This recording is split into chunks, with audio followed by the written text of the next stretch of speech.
1 2 3 5 6 6 7 இல்லை ஆத்தாக்களை சொல்கிறேன். ஏன்னா என்னை பற்றி ஆத்தாக்க ஒரு 5 6 பேர். ஏன்னா அவங்க தான் எல்லாரும் போயிட்டு அட்டை 100 நாள் அட்டை அவங்க தான் பார்த்துக்குறாங்க. கரெக்டாக 8 10 பேர் இருக்காங்க. ஆமாடா சந்தோஷம்.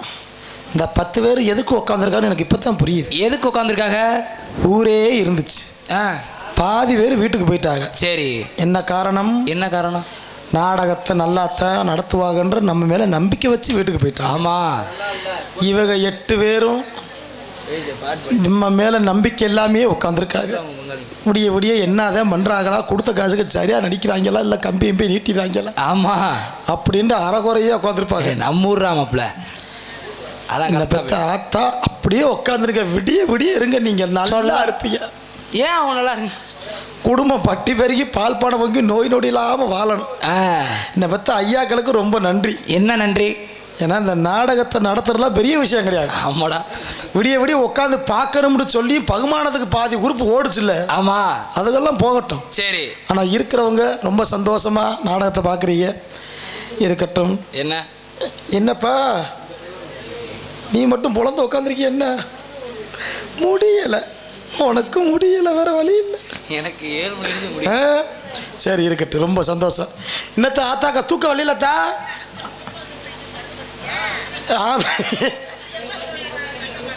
இப்போ என்ன பிரச்சனை? என்ன அவங்கள தூக்க போட்டிருக்கேன் கேட்குறாங்க. அப்படி இல்லத்தா, ராஜா பாரு டவுசர் இந்த முருகனை வந்தார்ல, அடுத்து வேடு வரா போய் ட்ரெஸ் மாற்றிட்டு வரணும்ல, அது குட்டி நான் உங்ககிட்ட 2 வழக்கடிச்சிட்டு நிற்கிறேன். காலை இப்படி அட்டுறா நின்னால். ஆனால் நெசமாத்த வயசில் இருக்கிற நாங்களாம் இருப்போமான்னு தெரியல. போடா தூமியை குடிக்கி. அது பாபா, அது அந்த காலத்தில் திண்ட சாப்பாடு இப்போ வேலை செய்யுது. கம்மங்கூழ் கேப்பக்கூழ் வரகஞ்சோறுலாம் இப்போ எங்கே ஒருத்தர் இல்லை. வடித்த தண்ணி நிறைய வீட்டில் பார்க்க முடியுதில்லை, அப்படியே தண்ணி உள்ளே இருந்துக்கிறது. உங்கள் வீட்டில் எப்படி? நம்ம வீட்டிலலாம் வெள்ளிக்கிழமைனா விளக்கமாத்த கொண்டு அடிப்பா, செவ்வாய்க்கிழமைனா செருப்பு அடிப்பா, சோறுன்னு கேட்டால் கரைச்சி வாயில் ஊற்றுவா, சனிக்கிழமை சாணியை கரைச்சி அடிப்பா. ஆப்பாடி. ஆனால் நான்லாம் ஊற்றுட்டு என்னத்துக்கு பொண்டாட்டி என்னைக்கு கெட்டுனா? நீங்கள்லாம் ஆத்தா கட்டுன புருஷனை அடிக்காதவங்க யாரும் கிடையாது. பொண்டாட்டிக்கிட்ட அடி வாங்குற ஆம்பளையை பார்த்துருப்பீங்க, மாமியா கிட்ட அடி வாங்குற ஆம்பளையை பார்த்துருக்கீங்களா? உங்க முன்னாடி தான் நிற்கிறேன். என்ன மாப்பிள்ள சொல்றீங்க? ஆமா, வேற ஒன்றும் இல்லை. ஆனால் எப்படி இந்த விஷயத்தை நான் சொல்றதுன்னு சும்மா சொல்லுங்க மாப்பிள்ள, இந்த விஷயத்தை கேளுங்க. என்ன? எனக்கு கல்யாணம் முடிஞ்சு இப்போ சரியா 10 வருஷம் ஆயிடுச்சு. கல்யாணம் முடிஞ்சு 10 வருஷம் ஆயிடுச்சு. ஆனால் என் மாமியா செத்து 3 வருஷம் ஆயிடுச்சு. நல்ல விஷயம் தானே. ஆனால் இப்போ என்ன ஒரு பிரச்சனைனா, என் மாமியா ஊருக்குள்ளே என்னால் நுழையவே முடியலை, விட மாட்டுறாங்க. என்னை நுழையவே விட மாட்டுறாங்க. ஏன் தெரியுமாத்தா? அந்த கூத்தை கேளுங்க. நம்ம எல்லாமே கிராமத்தாளுங்க, உங்கள் எல்லா பேருக்கும் தெரியும். என் மாமியா ஒரு நேரம் என்னை ஃபோன் அடித்து கூப்பிட்டுச்சு, இங்கே வாங்க மருமகனே, மாமரத்தில் மாங்காய் பூவும் பிஞ்சுமா இருக்குது. ஏன்னா மாமியாவுக்கு 1.5 ஏக்கரில் மாந்தோப்பு இருக்குது. அத்தை என்னத்த பிரச்சனை? பூவு பிஞ்செல்லாம் உதிருது மருமகனே, காற்றடிச்சு மருந்து அடிக்கணும்னுச்சு. சரி, நானும் மருந்தடிக்கிற பிரேயர் எடுத்துக்கிட்டு கிளம்பிட்டு, என் மாமியாளுக்கு நேரம் சரியில்லாமல் இருந்திருக்குது. நானும் என் மாமியால் தோப்புக்குள்ளே வரோம், மாமரத்தை ஒரு நல்ல பாம்பு உருவி மாமியா தோள்பட்டில் விழுந்துருச்சு. ஐயோ மருமகனே, பாம்பு மருமகனேன்ட்டுச்சுல. நான் பார்த்தேன், அத்தை அசையாதீங்கத்தை, முரட்டு பாம்பாக இருக்குது, கொத்தினாலும் கொத்தி புருமத்தை நான் காப்பாற்றுறேன்னு ஆர்வ குளரில் நான் என்ன பண்ணிவிட்டு, பாம்பு வாழை பிடிச்சி விற்குன்னு சுண்டை. இந்த சுண்டுன வேகத்தில் இந்த பாம்பு கோவப்பட்டு என் மாமியால் இந்த காதுகிட்ட கொத்தி பிடிச்ச சதக்குண்டு கொத்துனா என் மாமியாளுக்கு முறை அடிக்குது வாயில். அப்போத்தான் நான் மாமியாலை காப்பாற்றுறதுக்கு போராடினேன். நீங்கள் எல்லாம் கிராமத்தாளுக்கு அவங்க எல்லா பேருக்குமே தெரியும். காலில் ஒரு பாம்பு ஊற்றினா கொஞ்சம் ஏற்றி ஒரு கவரை இறுக்கி கட்டுவாங்க, ஏன்னா அந்த விஷம் மேலே ஏறிடக்கூடாது, ஆஸ்பத்திரி போகிறதுக்கு உசுறு இருக்கணும்னு. இதைத்தாங்க நானும் பண்ணினேன். என் மாமியால காதுகிட்ட பாம்பு கொத்துச்சா, விஷம் உள்ளே இறங்கிடக்கூடாதுன்னு குறவலையில் இறுக்கி கவுத்த கட்டினே, லூசு முண்டு செத்து போயிட்டான். ஐயோ, என் மாமியால நான் தான் கொண்டமுன்னு வேற பொய்யா பேசுகிறாங்க. அப்பா இப்படி வேற சொல்லு, என் மேலே தப்பு இருக்காப்பு? யாத்தா நீ சொல்லுத்தா, என் மேலே தப்பு இருக்கா? காப்பாற்ற போராடின என் மேலே தப்பு இருக்கா? அப்படி இல்லை. இங்கே இருக்கிற என்னை பற்ற ஆத்தாக்க நாளை பின்ன உங்கள் மாமியார் இருந்தால் செஞ்சு வாருங்க. ஆத்தாடி என்ன அவனத்துக்கு இது நிறையா ஊரில் என்ன நிறையா பிரச்சனை நடக்குது. நம்ம நல்லது செய்ய முடியல, நல்லது செஞ்சால் பிரச்சனையில் வந்து மாட்டிக்கிறது. இருந்துட்டு போகுது. ஆனால் என்ன சொல்லி என்ன சுகத்தை காணதுக்கு ஒன்றும் பண்ண போகிறது கிடையாது.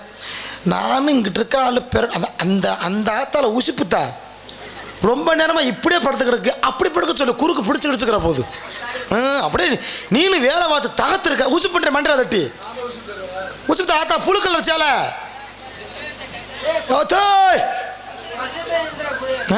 தூய்மையை குடிக்க நோய் நீண்டு பேசுகிறேன் படுத்துருச்சு.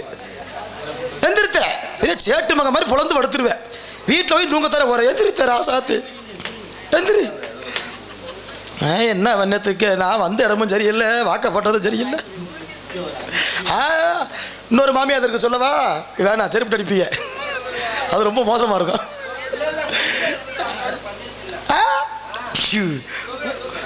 சரி உனக்கு வேற கதை சொல்கிறேன். என்னன்னு கேட்டிங்கன்னா, ஒரு பையன் ஒரு பொண்ணை கல்யாணம் பண்ணிக்கிறது எதுக்கு? குடும்பம் குட்டி சந்தோஷமாக இருக்கணும், குடும்பம் விருத்தி ஆகணும்ன்ற. உங்களுக்கு எல்லாரும் மாதிரியே நானும் ஒரு பொண்ணை கட்டினேன். பொண்ணை கட்டி இப்போ நான் சொன்ன மாதிரி 10 வருஷம் ஆயிடுச்சுண்டு. என் மகனுக்கு இப்போத்தான் ஒரு 8 வயசு ஆகுது. என் மகனுக்கு, என் மகளுக்கு ஒரு 3 வயசு தான் ஆகுது. என் மகன் கொஞ்சம் 8 வயசு வாசி கொஞ்சம் தெளிவாக இருப்பேன், கொஞ்சம் பேசி வைப்பேன், எல்லா வேலையும் பார்ப்பேன். என் மகன் கொஞ்சம் சின்ன பிள்ளை தானே, 3 வயசு பிள்ளை, கொஞ்சம் விவரம் தெரியாது. நான் நாடகத்தை முடிச்சுட்டு வீட்டுக்கு போனேன். என் பொண்டாட்டி ஒரு ஒன்று வாங்கி வச்சுருக்கா. இந்த வீட்டில் 10-15 குடம் பிடிக்கும்ல தண்ணி ட்ரம்மு, புழுக்கிற ட்ரம்மு பார்த்துக்கலாத்தா. எங்கள் ஊருக்குள்ள வந்து ஒரு வாரத்துக்கு ஒரு வாட்டி தான் தண்ணி வரும். துணிமணி துவைக்க ஆகிக்கிறோம்ட்டு என் பொண்டாட்டி ஒரு 750 ரூபா போட்டு ஒரு 10 குடம் பிடிக்கிற மாதிரி ட்ரம்மு ஒன்று வாங்கி வச்சுருந்தா. நான் வீட்டுக்குள்ளே போகிறேன். என் மயங்காரே நடு வீட்டுக்குள்ளே இந்த ட்ரம்மை போட்டு உருட்டிக்கிருந்தேன். நான் சொன்னேன், ஏண்டா டே நடு வீட்டுக்குள்ளே ட்ரம்மை உருட்டுற, ட்ரம்மு புது ட்ரம்மு, ஓத்தாக்காரி பார்த்தான்னு வச்சுக்க, உருட்டுற ஒன்றையும் அடிப்பா, வேடிக்கை பார்த்தா என்னையும் அடிப்பாடா, ஏன்டா அப்படி பண்ணுறேன்னு கேட்டேன். அப்போ தான் அவன் என்னை நாக்க பிடுங்குறாப்புல கேட்டேன். எப்போ நீ சோத்தத்தான் தின்றியா? நீயும் நாடகத்துக்கு போயிடுற, லீவு கிடைக்க மாட்டேங்குது. அம்மாவும் ஊனா தண்ணி குடிக்க போகிறேன், கடைக்கு ஜாமியா வாங்க போகிறேன்னு போயிடுது. பாப்பா சின்ன பிள்ளைப்பா, உங்கள் 2 பேர்த்தையும் காணாமல் மூச்சு ஏங்கி ஏங்கி அழுதுச்சு. நான் தாப்பா பாப்பா அழுகை நிப்பாட்டுறதுக்காண்டி பாப்பாவுக்கு ட்ரம்மை உருட்டி உருட்டி விளையாட்டு காட்டுறேன்டா. எனக்கு அப்படி சந்தோஷமாகி போயிடுச்சு. இந்த வயசில் கூட பிறந்த தங்கச்சி அழுகுதேன்ட்டு அழுகை நிப்பாட்டுறதுக்காண்டி ட்ரம்மை உருட்டி உருட்டி விளையாட்டு காட்டி உன் அண்ணன் தம்பி பாசத்தை இப்படி காப்பாற்றிட தம்பி அப்படின்னு பூரிச்சு போயிட்டு சந்தோஷப்பட்டுட்டு என் மயங்கிட்ட ஒரு வார்த்தை கேட்டேன். ஏன்டா தம்பி, என்னப்பா பாப்பா அழுகுதுன்று நீ ட்ரம்மை உருட்டி உருட்டி விளையாட்டு காட்டினதுல சரித்தே, நல்ல விஷயந்தான் பண்ணியிருக்க. பாப்பா அழுகு சத்தத்தை காணாம எங்கடா பாப்பா வன்றே, பாப்பா ட்ரம்முக்குள்ளே தாப்பா கிடக்குன்றியான். அந்த பிள்ளைய உள்ள ஓட்டே உருட்டி இருந்திருக்கா. எப்படி வந்து சிக்கி இருக்க மாத்தியானு வழி கிடையாது. இருந்தாலும் சும்மா விட மாட்டேன். ஆமா, ராச வாட்டர் கிடையாட்டாருன்னு நினைக்கிறேன். ரெடி ஆயிட்டு போகுது.